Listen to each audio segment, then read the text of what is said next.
Do you know these calls you get from an uncle, a friend of parents? Hello, Clement, Umva, I have this big problem. Our accountant's computer is dead. I need your help. I may have spent the last 10 years building sizable technology companies. Believe me, I still get this kind of calls. Fortunately, they're becoming better and better. A friend of mine, Vedast, a successful entrepreneur, he has been establishing manufacturing plants, and he recently built one in this upcoming industrial parks in Rwanda, really nice factory. And he gives me a call, Clement, I'm now ready. I've just completed this factory, and I want to have more digital. We need to run things better. We need to do business better, and I need your advice. I say, oh, interesting. I'm listening. How can I help? Well, you know, I need an IT guy, a really good one, and I know you know good guys. I say, that's interesting. So you need an IT guy who will understand your business, help you figure out things you can improve, and help you identify technologies that can help you get there. Maybe not that. That might be expensive. Find me just, you know, a young guy, early stage, who will help us with computers, making sure internet is running, you know, this small thing, not more than 300,000 Rwandan francs. Disappointed again when I was starting to get excited. So this story is a bit caricaturistic, but it shows two things.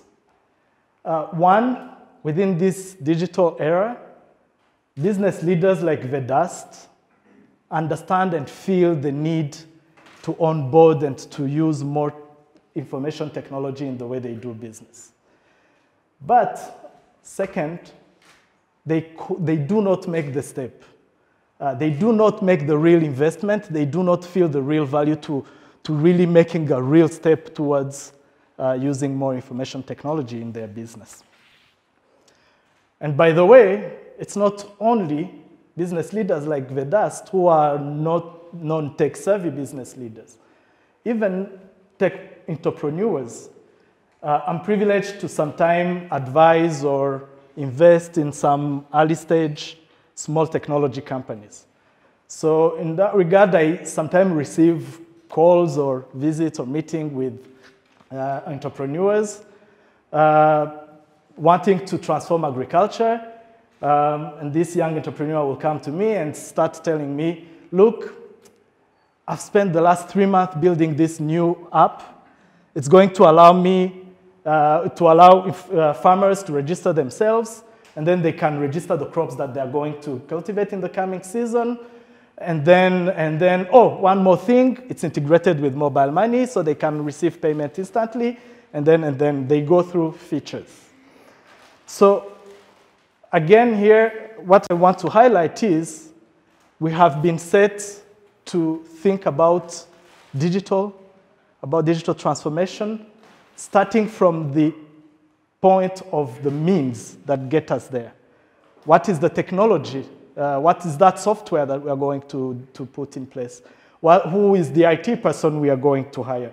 And that's how we've been set, because even the people who sell us technology will most all the time sell us features. Oh, we have this new iPhone and it's a double megapixel, etc., right? And this goes also into business. That's how they sell us technology. So approaching digital in this, from this angle raises 3 barriers that prevent people like Vedast to really make a step. One, they are perceived as expensive. Well, IT servers, IT people are expensive, and sometimes the good ones are really, really expensive, etc., Second, it's risky. Oh, I have this friend of mine, he bought this expensive software, millions of Rwandan francs, but it's there, it's not being used for anything. Third, it's impossible. Well, we start talking about this technology and someone is selling me this, but I go home and in the news they are talking about this new thing, blockchain, AI. I mean, maybe let me wait a little bit and figure out the best technology. So I think, and I strongly believe, there is a great way, a better way to approach digital transformation. Before I get there, I want to share with you a story of Irembo. Initially, when we started, the mandate was to build a government services portal. We were going to call this government services portal Rwanda Online. We were going to launch it with 5 services that people can apply for. And then after that, every 6 months, we were going to add 20 other services. By the way, we even had some kind of a picture or a mock-up of how it was supposed to look like. Do you want to see it? Yeah.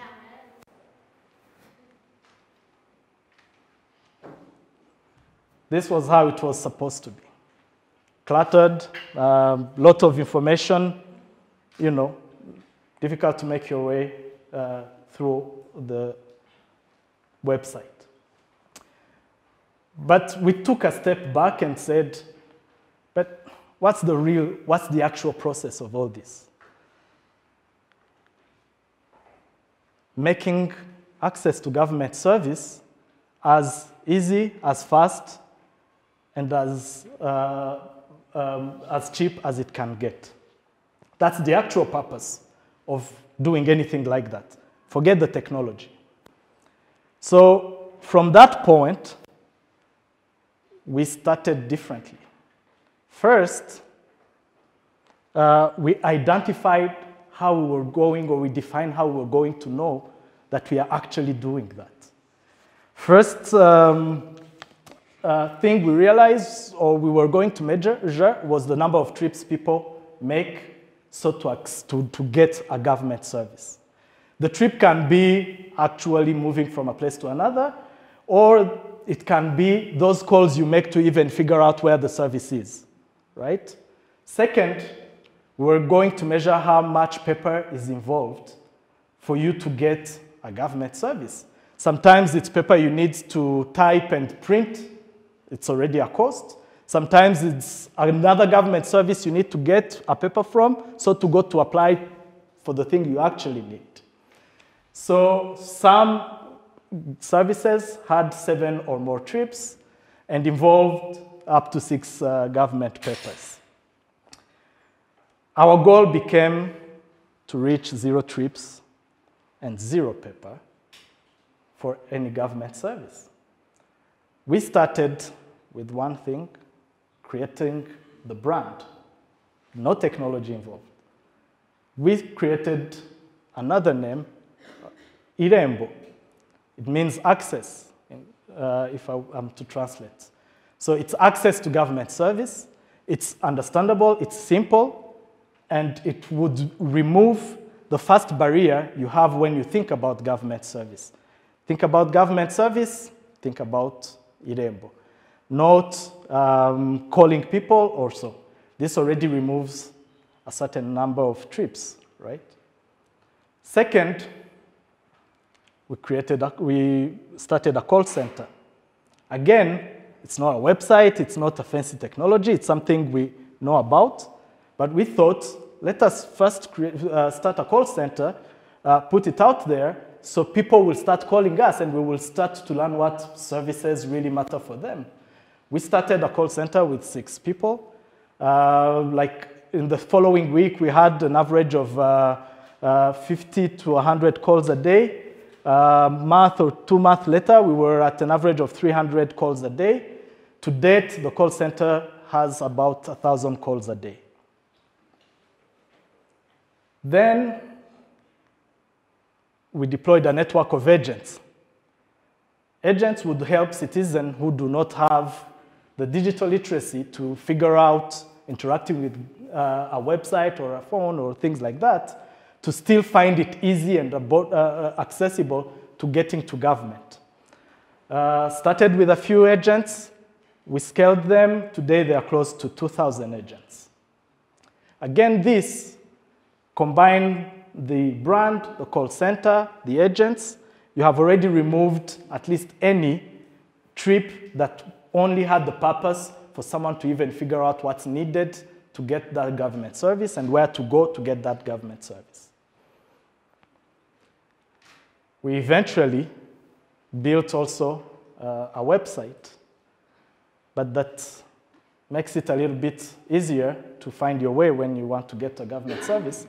But we also put some of the most important government service on USSD technology that's accessible on feature phone that anyone can easily access, because more than 5 million Rwandan have at least a phone that can access this technology.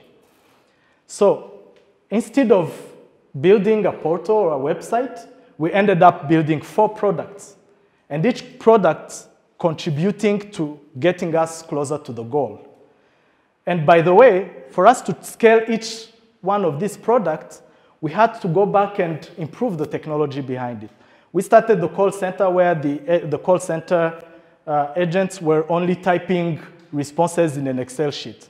Today, it's more complex with a customer relationship management that sends even automated alerts when there is a bigger problem that's driving a lot of calls. For the agents, when we started with 30 agents, we knew each one of them, but we scaled them to 2,000. So how do you give them the tools that enable them to quickly know how to support a citizen get a government service? But also, how do you get to remunerate all of them? Well, we integrated mobile money and started to do these things automatically. Again, adding technology to scale. But after all this journey, we figured out that majority of the citizen will still go to our agents to get a service. That still remains a trip, even though we have built tools that are accessible on their phone. But you don't build that technology to get someone to use it. You have already done it. So how do you do that? We started doing this, participating in every umuganda, so to teach and get people to know that they can do this by themselves, through a campaign we called Jikorere, or do it yourself. When we were doing this, we I think, participated in more than 500 umuganda across and over 2 months. But we also, everyone did or chose locations to go and do this exercise in. And I went to a school in Gakenke. When we were starting, the MC asked, who knows Irembo? Everyone raised their hand. And he took a girl who was there and asked, so can you tell us what Irembo is? Irembo is a way to get government service without going there. And that was exactly what we expected people connect Irembo to. Getting government service without going there. Not Irembo is a website, not Irembo is this application, but what it does or enables. So,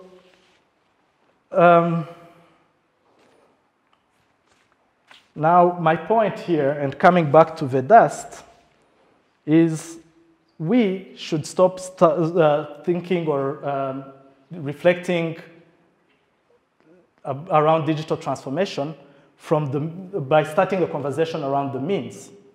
We need to start the conversation around what we want to transform. And I really believe that if we start the conversation from this angle, we can make it more accessible to everyone. And this is how I think people should first approach it. One, you need to identify what you want to transform. When you have identified what you want to transform, you need to start defining how you will measure what you are trying to transform. When you start having this reflection, it already calls for some level of technology. It starts with Excel. It starts with already capturing data. So you already start to understand the value of technology by just thinking about what you want to measure. And then third, you need to be open about it, internally and externally, because digital transformation is moving fast, and it's not a journey you can do alone. You need people who you work with to understand what you are aspiring to transform. You need to let those external to your organization know what you want to transform, because they, with you, can innovate and identify the right means for you to get there.